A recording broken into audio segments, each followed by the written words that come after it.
Good morning, everybody. On this 12 November 2021, I've got a Andersen Forge Hunter here for you, and this one was made for a fellow who said he's been waiting quite some time for one of my knives, and we got together and just decided to get this one done. It's an Andersen Forge Hunter with I forged this out of a 1 1/8 inch round diameter bar of W1.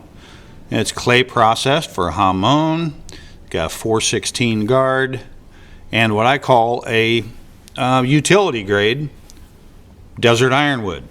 This is the sheath. It's a 9-ounce affair. Well, it ends up being about 9 or 10 ounces, and what we'll see is quite honestly, it's 2 pieces of leather glued flesh to flesh. So it's got nice smooth lining inside. I like that very much. Learned that from Scott Teschner, who does some of the higher end sheaths you see me provide. Anyway, there's this sheath. This is the knife. And I come to find out after he gets it all paid for and ready to ship it, he's going to give this to a fine figure of a man in South Texas who is a landowner that my customer here hunts on, and he's given that to him, and he's given this to him as a gift.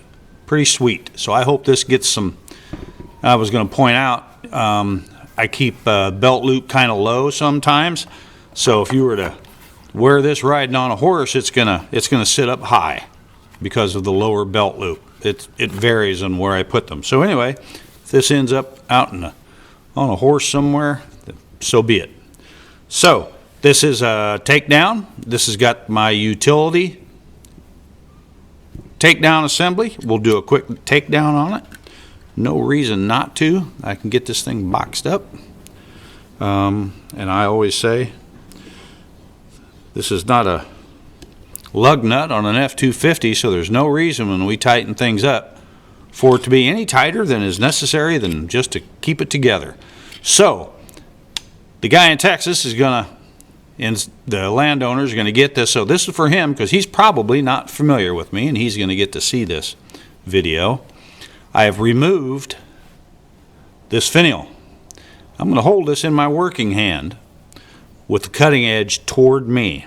See where my thumb is here on the guard? I'm going to hold on to this knife and just push the handle off of the guard. We don't want to remove handle and guard all in one assembly. We just want to remove the handle first. You'll see there's 2 pins in here. They're free floating. And then here's our guard. Comes right off. Threaded tang. Now also, maybe we can get kind of a little close-up on fit and finish of our guard. Things are pretty well dialed in. I can go ahead and put my dowel pins in the handle, slide our knife together. Should go boop, look at that.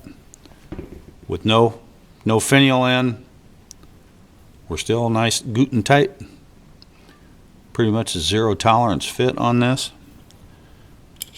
Now, crank this in, and like I say, no reason to tighten it. This thing's just like not down in there. There we go. Didn't have the Allen right seated in the screw. So, once we reach bottom out on snug, I just snug it up. Now what you can do, this is going to go to Texas, right, where it might be a lot drier than it is here. What you can do is, 2 things. Don't store the knife long term in the sheath. This is not a stainless steel blade, it's a simple carbon blade.